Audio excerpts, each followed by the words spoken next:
के राजनीतिक विमर्श को अगर बदलना है तो इसी काशी की धरती से बदलना है, इसी सरजमीन से बदलने का काम है। अभी तो सिर्फ परिंदे शुमार करना है, अभी तो सिर्फ परिंदे शुमार करना है, फिर बताएंगे किसका शिकार करना है। बहुत गुरूर है दरिया तुझे रवानी पर, हमें भी जिद है कि दरिया को पार। एक बात होती है और 2014 के लोकसभा के चुनाव के बाद बार बार ये चर्चा होती है कि इस देश के अंदर कांग्रेस मुक्त भारत का निर्माण हो। मैं एक बात कहना चाहता हूं सच के, लोकतंत्र में और राजशाही में बुनियादी फर्क ये है कि लोकतंत्र में विपक्ष होता है, राजशाही में विपक्ष नहीं होता। भारतीय जनता पार्टी का संघीय राष्ट्रवाद चाहता है कि इस देश के अंदर विपक्ष समाप्त हो जाए और फासीवाद खड़ा हो। इसलिए लोकतंत्र को बचाने और मैं इसलिए इस बात को कहना चाहता हूं कि किसानों का जो संघर्ष है वो संघर्ष उस लोकतंत्र का हमारे संविधान का हिस्सा है। आज भारत के संविधान पर, भारत की जमहूरियत पर, राज्य के लोकतंत्र पर हमला करने की कोशिश भारतीय जनता पार्टी के योगी और अमित शाह और मोदी के इशारे पर की जा रही है। और एक बात कहते हुए हमें गर्व होता है कि अगर आज उत्तर प्रदेश के अंदर कोई विपक्षी दल, कोई सियासी जमात जो ईमानदारी के साथ विपक्ष की लड़ाई को लड़ने का काम कर रही है, तो श्रीमती प्रियंका गांधी के नेतृत्व में केवल कांग्रेस पार्टी है, दूसरी कोई सियासी जमात और सियासी पार्टी नहीं। याद करिए, अभी लोग कह रहे थे लखीमपुर की बड़ी चर्चा हो, अब पंकज भाई हमारे किसान नेता है, मुजफ्फरनगर से आते हैं, किसानों की लड़ाई लड़ने का पंकज भाई काम करते हैं। भाई दीपक सिंह अमेठी और रायबरेली में और पूर्वी उत्तर प्रदेश में काम कर रहे हैं। करिश्मा हमारी बहन बैठी है, दिल्ली विश्वविद्यालय शासन की महासचिव रही है। तुम्हारा नाम कौन क्या होगा, आशीर्वाद देगा। दिल्ली विश्वविद्यालय का बड़ा मुश्किल चुनाव जीती थी बहन हमारी, चुनाव। मैं एक बात कहना चाहता हूं आपसे, केवल लखीमपुर की लड़ाई कांग्रेस ने नहीं लड़ी। सोनभद्र में उंधा का सवाल हो, महिलाओं पर बलात्कार का सवाल हो, कमजोरों पर जुल्म का सवाल हो, किसानों को लेकर भट्टा परसौल से लेकर और अलीगढ़ तक की यात्रा की बात हो, केवल कांग्रेस पार्टी ने किया, दूसरी कोई सियासी जमात और सियासी पार्टी ने नहीं किया। राहुल जी ने किया और प्रियंका जी ने किया। और हमें इस बात को कहते हुए गर्व होता है कि किसानों की लड़ाई को, आम लोगों की लड़ाई को, संविधान को बचाने की लड़ाई को, लोकतंत्र को और आजादी को अगर बचाने का कोई सियासी जमात वैचारिक आधार पर जमीन पर लड़ाई लड़ने का काम करती है तो कांग्रेस पार्टी। एक बात और अर्ज करना चाहता हूं, इस देश के अंदर CA/NRC का प्रोजेक्ट भी हुआ और उसके जरिए पूरे देश में खास तरह का वातावरण बनाने की कोशिश हुई। हमें याद है बहुत बड़ी रैली दिल्ली में हुई थी, राहुल गांधी जी के नेतृत्व में हमने संकल्प लिया था और उसके दूसरे दिन CA/NRC लाने की कोशिश की गई। जामिया के छात्रों ने हमला बोला और जामिया के छात्रों ने जब हमला बोलकर आंदोलन को ताकत दे तो हुआ यह था कि जामिया के छात्रों पर जुल्म हुआ, छात्रों पर और छात्राओं। रात में 12 बजे हम लोग वहां पे पहुंचे, दिल्ली के पुलिस कमिश्नर का घेराव किया, दिल्ली के पुलिस कमिश्नर का घेराव हम लोगों ने किया रात में 12 बजे से लेकर सुबह 5 बजे तक। इमरान प्रताप गढ़ी मौजूद है, मुझे याद है कि इमरान भाई आप भी वहां पे आए थे रात में,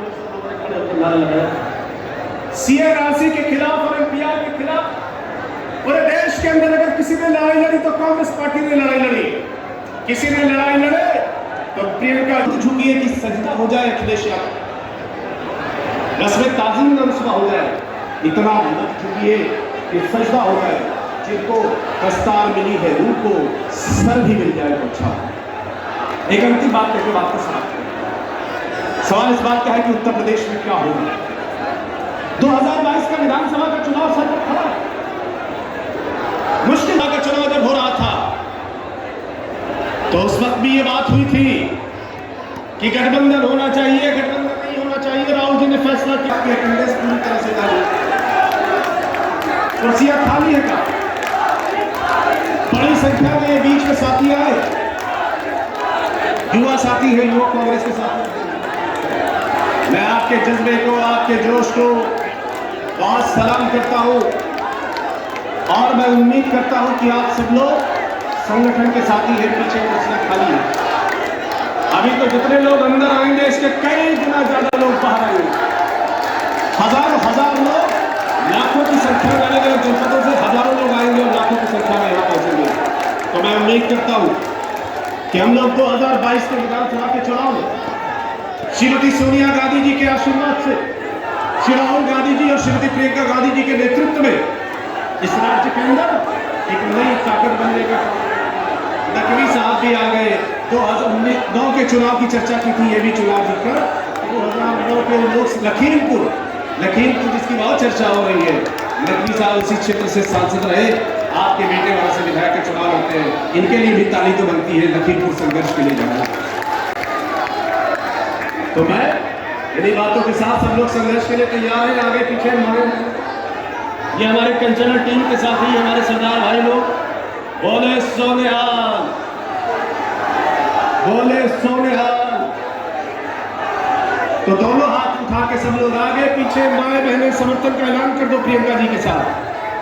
दोनों हाथ उठा के जहां जहां तक आवाज पहुंच रही है, आप भी हाथ उठा के सर समर्थन का ऐलान कर दो। पिछले 15 दिनों से लगातार इस रैली की सफलता के लिए बहुत जिम्मेदारी के साथ, बहुत अच्छे तरीके से और बहुत ही शालीनता के साथ काम कर रहे हैं। मैं आपका भी आभार प्रकट करता हूँ। अगर खिलाफ है होने दो, शाम को विश्वजय भाई के हवाले से सुना देता हूँ, मौसम साहब के हवाले से, कि अगर खिलाफ है होने दो, शाम थोड़ी।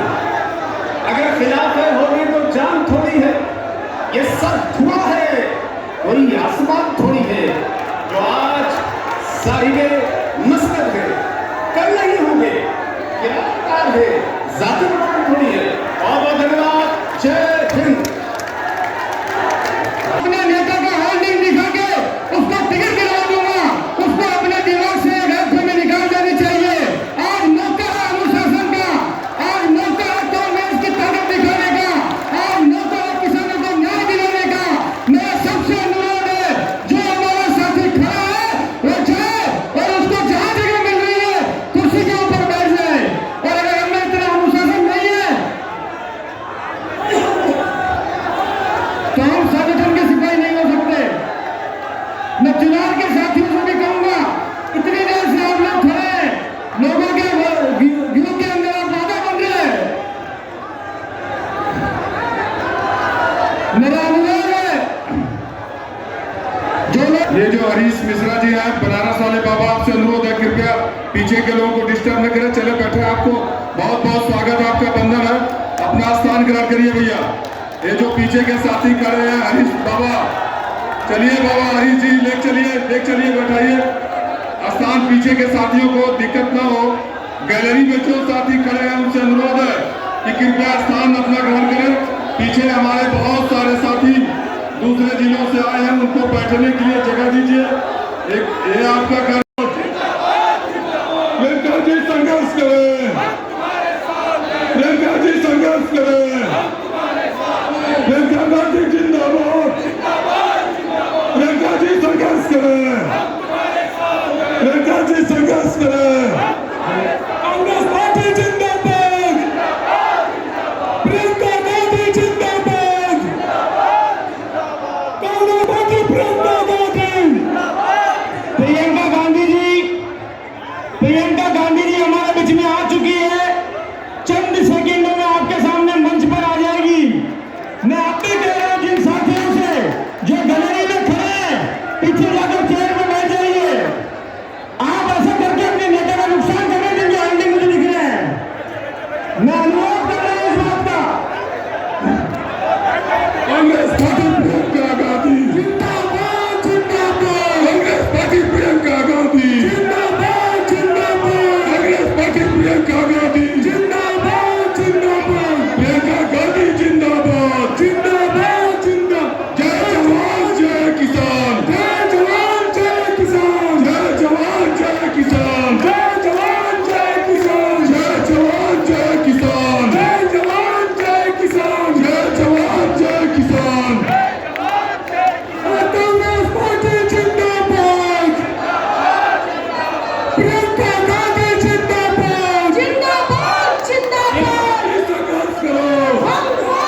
निवेदन है कि अपने स्थान पे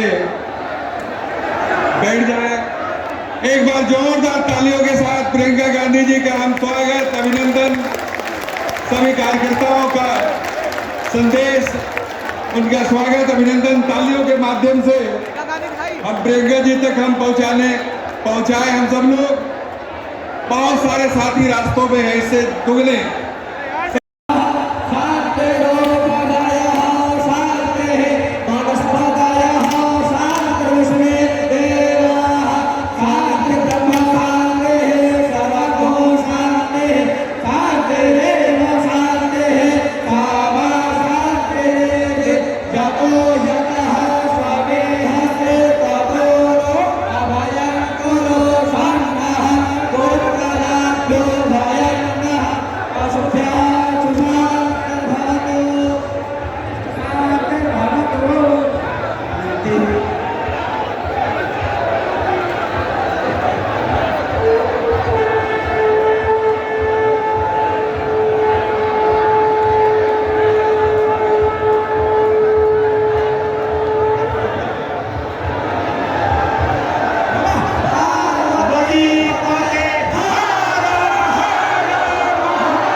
करेंगे, ये हम आपको भरोसा और विश्वास दिलाना चाहते हैं। लखीमपुर की घटना कोई भूला नहीं है।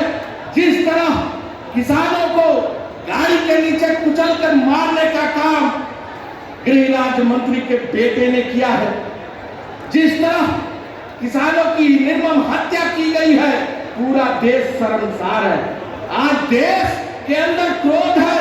उत्तर प्रदेश में जब आप आदरणीय प्रियंका गांधी जी ने इस कमान को संभाला और जब पीड़ित परिजनों से मिलने जा रही थी, पुलिस ने मार पिटाई की, धकेला, इन्हें बंधक बनाया, 4 दिनों तक सीतापुर के जेल में रखा, कैद किया।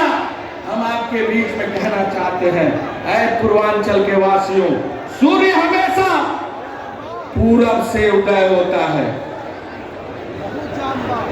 और इस उत्तर प्रदेश में अंधकार छाया हुआ है।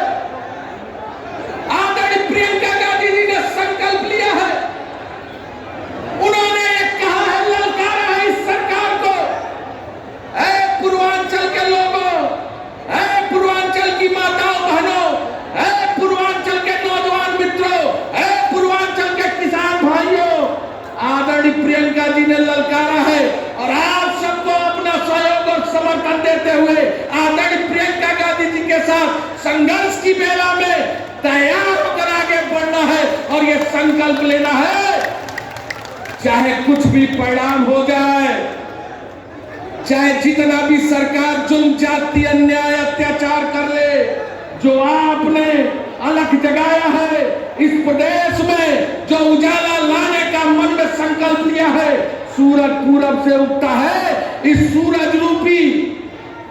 सूरज रूपी प्रकाश को आप उत्तर प्रदेश के गांव गली खेत खलियान चौराहों तक ले जाने का काम करेंगे और निश्चित रूप से ये ऐसा सूर्योदय होगा कि इस सरकार को पूरी तरह भस्म कर देगा, इस सरकार को जला के राख कर देगा। इस संकल्प के साथ हम यहाँ आए हैं।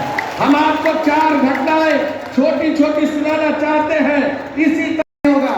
लेकिन मैं आपसे पूछना चाहता हूं, जिस सवाल से मैंने शुरुआत करी थी, उत्तर प्रदेश, आज सारा देश देख रहा है उत्तर प्रदेश की तरफ, किसान और मजदूर विनती लगा रहा है आपकी तरफ। एक तरफ तो कुचलने वाले खड़े हैं जिन्होंने कुचला, दूसरी तरफ वो खड़े हैं जो कुचले गए, एक तरफ मंत्री पुत्र खड़े हैं अपने घमंड में लैस, दूसरी तरफ किसान और मजदूर अपने पसीने को पहने हुए खड़े हैं। एक तरफ सत्ता खड़ी है, दूसरी तरफ सत्य खड़ा है। एक तरफ सत्ता का निरंकुश अभिमान खड़ा है, दूसरी तरफ किसान और मजदूर का स्वाभिमान खड़ा है। एक तरफ विभाजन की सोच खड़ी है तो दूसरी तरफ भाईचारे का सिद्धांत खड़ा है। एक तरफ बड़े उद्योगपति और सरमाएदार खड़े हैं, दूसरी तरफ किसान, मजदूर और छोटा दुकानदार खड़ा है। एक तरफ धन बल, सत्ता बल, सरकारी तंत्र का बल और पुलिस बल खड़ा है, दूसरी तरफ नैतिक बल खड़ा है। एक तरफ अंधा अहंकार है तो दूसरी तरफ प्रियंका गांधी की ललकार है, प्रियंका गांधी की ललकार है। उत्तर प्रदेश किस तरफ फैसला सुनाएगा? मैं आपसे पूछता हूं, किसका साथ देंगे? कुचलने वालों का साथ देंगे या जो कुचले गए उनके न्याय का साथ देंगे? मैं आपसे पूछता हूं, आप इस अहंकारी सरकार का साथ देंगे या प्रियंका गांधी का साथ देंगे? जय हिंद, जय कांग्रेस। धन्यवाद जमीन भाई। हमने कांग्रेस को देखा है कि कांग्रेस किस प्रकार से सभी वर्ग को लेकर चलती है। एक तरफ दलित का बेटा पंजाब का मुख्यमंत्री बनता है तो एक तरफ किसान और पिछड़े वर्ग का बेटा छत्तीसगढ़ का मुख्यमंत्री बनता है, और वो भी कुर्मी समाज का बेटा है तो किसान है और मुख्यमंत्री छत्तीसगढ़ का हमारे नेता ने उनको बनाया है। तो ऐसे जो किसानों की लड़ाई छत्तीसगढ़ में लड़ रहे हैं, ऐसे हमारे छत्तीसगढ़ के मुख्यमंत्री आदरणीय भूपेश बघेल जी को मैं आमंत्रित करता हूं कि वो हम सबको समझाए जिसको उत्तर इस नगरी से ना मिला। बाबा विश्वनाथ की नगरी उत्तर मिला है, और जब समाज में सवाल खड़े किए गए, प्रश्न उठे हैं, उस समय चाहे कवि कृष्ण के रूप में हो, चाहे राम के रूप में हो, चाहे खुद भोलेनाथ के रूप में हो, उस समय के जवाब देने जरूर आए थे। उत्तर सबको मिला था। सवाल के जवाब तुलसी जी ने भी दिया था, कबीर ने भी दिया था। और आजादी की बात कहें, उत्तर प्रदेश की जनता ने पंडित जवाहरलाल नेहरू के नेतृत्व में भी लोगों को जवाब दिया था, अंग्रेजों को जवाब दिया था। महात्मा गांधी के नेतृत्व में जवाब मिला था, सरदार वल्लभ भाई पटेल के नेतृत्व में अंग्रेजों को जवाब मिला था। अब मैं आपसे पूछना चाहता हूं, ये उत्तर प्रदेश जहां सब प्रश्नों को उत्तर मिलते हैं, आज जवानों के प्रश्न हैं, महिलाओं के प्रश्न हैं, किसानों के प्रश्न हैं, व्यापारी के प्रश्न हैं, पूरे देश उत्तर प्रदेश की ओर देख रहा है। मैं आपसे पूछना चाहता हूं, आने वाले चुनाव में उत्तर प्रदेश से देश की जनता को उत्तर मिलेगा या नहीं मिलेगा? उत्तर मिलना चाहिए दोस्तों, इसलिए इसको उत्तर प्रदेश कहा जाता है। इतना भी अन्याय और अत्याचारी और जिसके शासन में कभी सूरज नहीं डूबा, उन अंग्रेजों को भी उत्तर प्रदेश से मिला। तो फिर ये तो काले अंग्रेज हैं। अरे पहले लड़े थे गोरों से, अब लड़ेंगे। हम लोग लड़ने वाले लोग हैं। और हमने तो सुना था और हम ये मानते हैं, तो साधु संत हैं वो किसी से नहीं डरते, लेकिन ये योगी ही ना बड़ा डरपोक निकला।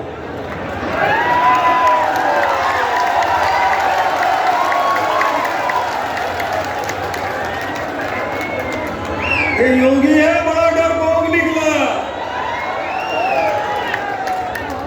वो हमारे दलितों से डरते हैं, वो हमारे किसानों से डरते हैं, हमारे नौजवानों से डरते हैं और पुलिस को आगे करते हैं। अरे इतना डरपोक है कि एक महिला प्रियंका गांधी वाड्रा से डर गया, उसे लखीमपुर तक जाने नहीं दिया, 4 दिन जेल में बंद करके रखा। इतना बड़ा डरपोक उत्तर प्रदेश का मुख्यमंत्री होगा, मैं नहीं जानता था। लखनऊ के बारे में कहा जाता है, वो उनके तो अंदाज बिल्कुल अलग है स्वागत करने का। पहले आप करते ट्रेन छूट जाती है, ऐसे वहां के सम्मान करने का तरीका। जब मैं छत्तीसगढ़ से रायपुर से चल के लखनऊ पहुंचा, एयरपोर्ट से बाहर जाने नहीं दिया। मैंने कहा मैं अपने नेता प्रियंका जी से मिलने जाना चाहता हूं, मैं अपने प्रदेश कांग्रेस कमेटी के साथियों से मिलने जाना चाहता हूं लखनऊ। वो बोले एयरपोर्ट से बाहर नहीं निकल सकते। इतना डरपोक, इतना डरा हुआ इंसान हमने नहीं देखा। अरे योगी जी हमारे छत्तीसगढ़ में एक बार नहीं 10 बार आए, हमने कभी नहीं रोका उसको। छत्तीसगढ़ में, और छत्तीसगढ़ में आएंगे भी कैसे, किस मुंह को लेकर आएंगे? उन्होंने कहा था किसानों का आय दुगुना करेंगे, लेकिन कहीं नहीं हुआ। लेकिन हमारे नेता राहुल जी गए थे छत्तीसगढ़, उन्होंने कहा किसानों से वादा किया कि हम किसानों, हमारी सरकार बनाई है 2500 रुपये क्विंटल देंगे, बिजली बिल आधा करेंगे, किसानों को मुफ्त बिजली देंगे। आज पूरे देश में अकेला राज्य है जहां 2500 रुपये क्विंटल में धान खरीदा जाता है।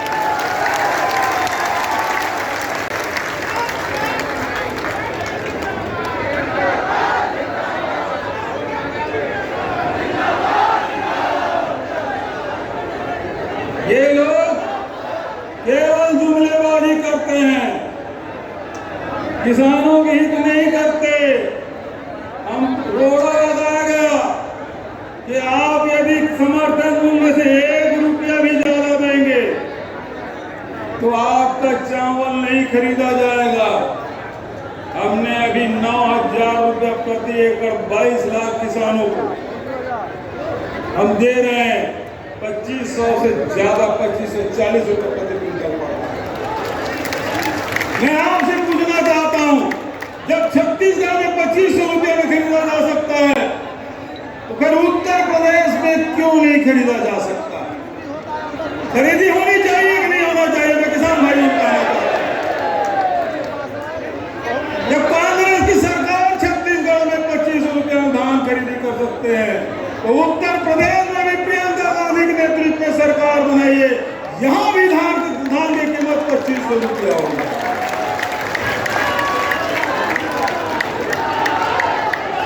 आदरणीय साथियों, ये जुमलेबाजों का की सरकार कभी कहते हैं आय दुगुनी करेंगे, कभी कहते हैं 15 लाख रुपया देंगे, कभी और कुछ बात करते हैं।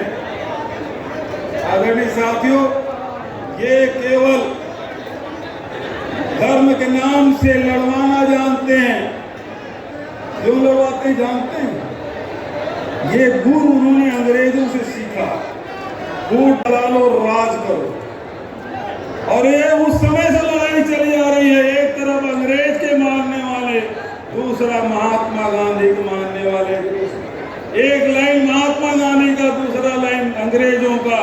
अंग्रेजों के मानने वाले सावरकर, उसके मानने वाले आरएसएस के लोग, और यही लोग हैं जो अंग्रेजों के खिलाफ लड़ाई कर रहे थे, तो मुखबिरी करने का काम ये लोग करते थे।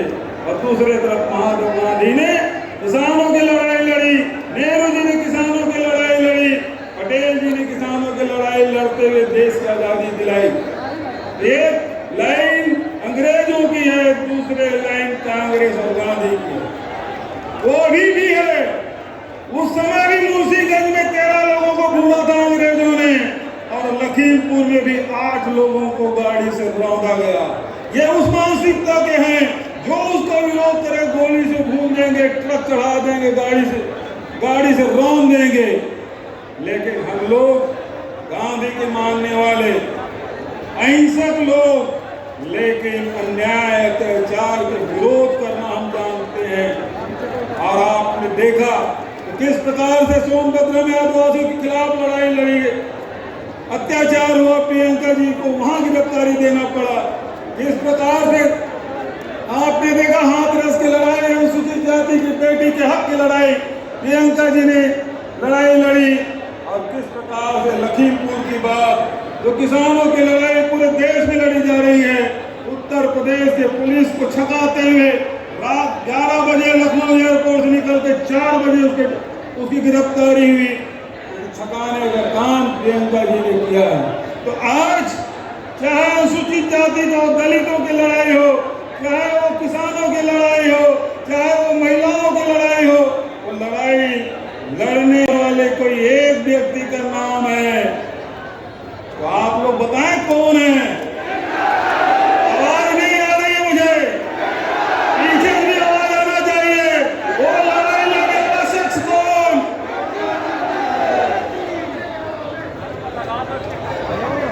तो एक तरफ आपके हक और अधिकार के लड़ने वाले लोग हैं, दूसरे तरफ धर्म के नाम से लड़ाने वाले लोग हैं।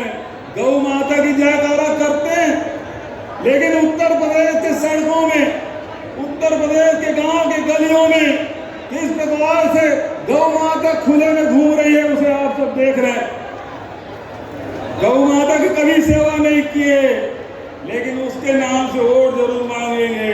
लेकिन आप चलिए छत्तीसगढ़ देखिए, गौ माता की सेवा हम कैसे कर रहे हैं। 2 रुपया किलो में गोबर खरीद रहे हैं, 2 रुपया किलो में गोबर। उसे और भी कम वोट बना रहे हैं। आप तो 2 अक्टूबर को बिजली बनाना भी शुरू कर दिया है। तो आपसे बहुत ज्यादा और न करते हुए प्रियंका जी को आप सुनना चाहते हैं, जो छत्तीसगढ़ में किसान, आदिवासी, दलितों के हक में, महिलाओं के हक में जो फैसला हुआ है, नौजवानों के हक में फैसला हुआ है, मैं समझता हूं कि आने वाले दिन में जब यहाँ चुनाव होगा तो निश्चित रूप से आप सब उत्तर देंगे, और उत्तर होगा प्रियंका जी के नेतृत्व में सरकार बनेगी। किसानों के, दलितों के, अनुसूचित जाति के, जनजाति के हक में फैसले होंगे। इन्हीं शब्दों के साथ आपने मुझे ध्यान से सुना, वक्त ज्यादा ले लिया, इसके लिए क्षमा चाहते हुए आप सबको हृदय से प्रणाम करते हुए अपनी वाणी को विराम देता हूँ। धन्यवाद। जय हिंद। बोले बाबा विश्वनाथ की, माता अन्नपूर्णा की। धन्यवाद आदरणीय भूपेश बघेल।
नवरात्रि चल रही है। इस समय मुझे उचित लगा कि मैं आपसे अपनी दिल की बात कहूँ। जो सच्चाई मैंने उत्तर प्रदेश में पिछले 2 सालों से देखी है, जब से मैं यहाँ पे काम कर रही हूँ, वो सच्चाई मैं आपके सामने रखना चाहती हूँ। शुरू में जब मैंने यहाँ काम करना शुरू किया तो एक घटना हुई यहाँ से कुछ ही दूर सोनभद्र में। इस घटना में 13 आदिवासी खेत में काम कर रहे थे। जब कुछ महीनों बाद उन्नाव में 2 हादसे हुए। मैं पीड़ित महिलाओं के घर गई, मैंने उनके पिताजी से बात की। उनके पिताजी ने मुझसे कहा कि उनको घर के बाहर निकालकर उन्हें पीटा गया था, उनके बच्चों को धमकाया गया था, उनकी 9 साल की पोती को धमकाया गया था, लेकिन उनको न्याय की कोई उम्मीद नहीं थी। वे सिर्फ न्याय चाहते थे, लेकिन न्याय की उम्मीद नहीं थी उन्हें। उन मामलों में भी भाजपा के एक पूर्व विधायक, भाजपा के एक प्रधान के बेटे, भाजपा के एक कार्यकर्ता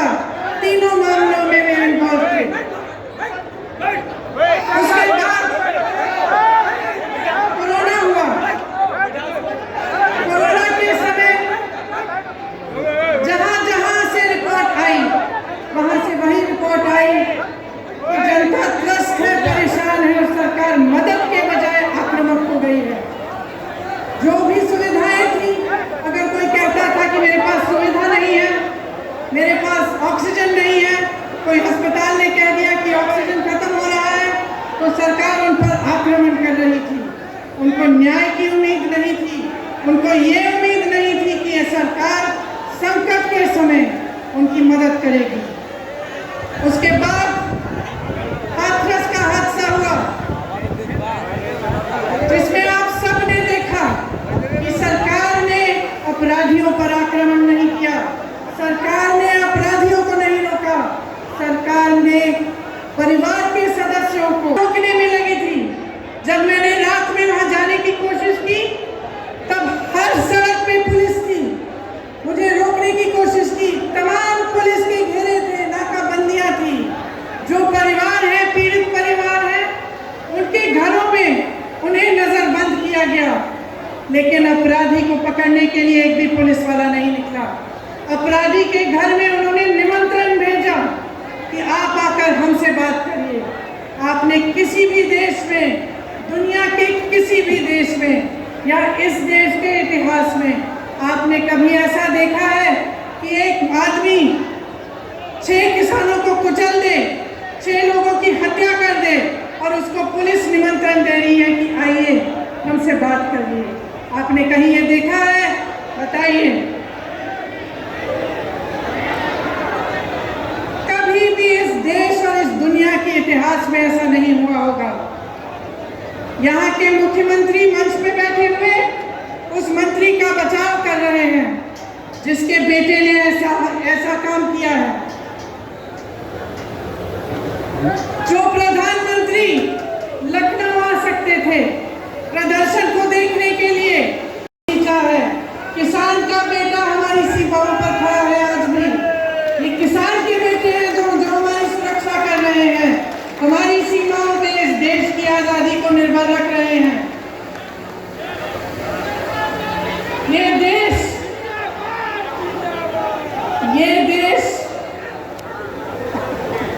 देश क्या है? ये देश एक आस्था है, एक उम्मीद है। इसी न्याय की उम्मीद पर इस देश को आजादी मिली। जब महात्मा गांधी जी आजादी की लड़ाई लड़ने के लिए गए तो उनके दिल में ये था कि मेरी जनता को, मेरे लोगों को, मेरे देश के किसानों, दलितों, मेरे देश की महिलाओं को, देश के गरीबों को न्याय मिलना चाहिए। न्याय पर हमारा संविधान आधारित है, लेकिन इस देश में न्याय की उम्मीद सब छोड़ चुके हैं। तो मैं आपसे कहना चाहती हूँ कि जब लखीमपुर खीरी में मैं शहीद नक्षत्र सिंह जी के घर गई, उन्होंने मुझे बताया कि उनका बेटा सीमा सुरक्षा बल में दाखिल हुआ है। जब मैं अगले परिवार से मिलने गई तो मुझे बताया गया कि उनके तमाम भाई बहन सेना में देश की सुरक्षा करते हैं। जब मैं रमन कश्यप पत्रकार के घर गई, मुझे बताया गया कि उनको काम करते करते मारा गया, उनको जीप के नीचे कुचला गया क्योंकि वो वीडियो ले रहे थे, सच्चाई दिखाना चाह रहे थे। सारे परिवारों ने यही कहा कि हमें न्याय मिलने की उम्मीद नहीं है। तो अगर हमारे देश में कोई कुचला जाता है, किसी के प्रति हिंसा होती है, किसी पर अत्याचार होता है और उसको न्याय मिलने की उम्मीद नहीं होती, तो किसके पास जाएगा? अगर सरकार, मुख्यमंत्री, प्रधानमंत्री, गृह राज्य मंत्री, विधायक सभी मिले हुए हैं, सभी अपनी पीठ मोड़ देते हैं उनकी तरफ, तो किसके पास जाए जनता? और क्या नदियों के पास रहने वाला निषाद त्रस्त है, दलित त्रस्त है, महिला त्रस्त है, सब त्रस्त हैं। लेकिन दीदी, एक बात है कि मीडिया में बहुत आता है कि हम सुरक्षित हैं, तो मैं पूछना चाहती हूँ कि क्या आपको सच्चाई दिख नहीं रही है? इस देश में सिर्फ 2 तरह के लोग सुरक्षित हैं आज। एक जो भाजपा का सत्ताधारी नेता है वो, और दूसरा जो उसका खरबपति मित्र है। सिर्फ 2 तरह के लोग सुरक्षित हैं। इस देश में कोई धर्म का व्यक्ति सुरक्षित नहीं है, किसी भी जाति का व्यक्ति सुरक्षित नहीं है। इस देश में न मजदूर सुरक्षित है, न मल्ला सुरक्षित है, न निषाद सुरक्षित है, न दलित सुरक्षित है, न गरीब सुरक्षित है, न अल्पसंख्यक सुरक्षित है, न मेरी महिला बहनें सुरक्षित हैं। इस देश में सिर्फ प्रधानमंत्री, उनके मंत्रिमंडल के लोग, उनकी पार्टी के लोग जो सत्ता में हैं वो सुरक्षित हैं, और उनके जितने भी खरबपति अमीर मित्र हैं वो सुरक्षित हैं। इस बात को सही ढंग से पहचानिए। ये देश नष्ट हो रहा है, इस बात को पहचानिए। जितने भी इश्तिहार बस स्टैंडों पे लग रहे हैं, बड़ी बड़ी होर्डिंग्स लग रही हैं, इनके पीछे जो सच्चाई है आप जानते हैं। आप जी रहे हैं उस सच्चाई को, आपका अनुभव है। आप बताइए, आपको फसल का दाम मिलता है? गैस सिलेंडर मिलता है आपको? भर पाती हैं आप? आपके बच्चों को रोजगार मिलता है? तो सच्चाई क्या है? और इस सच्चाई को बोलने से लोग डर क्यों रहे हैं? किस चीज से भय है? क्या हो जाएगा? समय आ गया है, चुनाव की बात नहीं है, अब देश की बात है।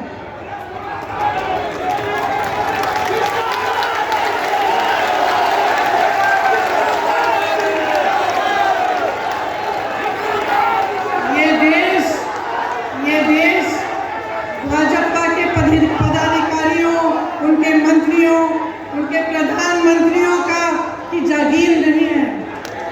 ये देश आपका देश है, आपका देश है। जय माता दी, जय हिंद, जय किसान, जय किसान, जय किसान, जय हिंद, जय हिंद, जय हिंद।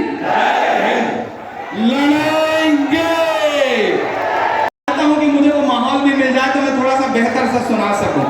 आवाम का है, किसान का है, सवाल लोगों की जान का है जो भी कातिल है, जो भी शामिल, उन्हीं से इसका जवाब लेंगे। सनद रहे हम हिसाब लेंगे, सनद रहे हम हिसाब लेंगे, सनद रहे हम हिसाब लेंगे। उत्तर प्रदेश वालों, उस दिन जब प्रियंका जी लखनऊ से निकली तो ऐसा लगा था रात में कि लखनऊ से लखीमपुर की सड़कों पर प्रियंका गांधी नहीं बल्कि इंदिरा गांधी जी दौड़ रही हैं, चल रही हैं। मैं बंद करता हूं इस नज्म का। जमहूरियत को कुचलने वाला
लेंगे, तुम्हीं से इसका जवाब लेंगे, सनद रहे हम हिसाब लेंगे। मैं बाबा विश्वनाथ की धरती पर खड़ा हूँ, मैं भारत रत्न बिस्मिल्लाह खान साहब की सरजमीन पर खड़ा हूँ, मैं देश की सबसे बड़े सांस्कृतिक शहर में खड़ा हूँ। जलकर महक रहे हैं, लहू में डूबी हुई है पगड़ी, हमारे भाई सिसक रहे हैं। जो उठ पड़ेंगे ये पंज प्यारे, जो उठ पड़ेंगे ये पंज प्यारे, तो अपने पंजों में दाब लेंगे, सनद रहे हम हिसाब लेंगे, सनद रहे हम हिसाब लेंगे, तुम्हीं से गाली जनाब लेंगे, सनद रहे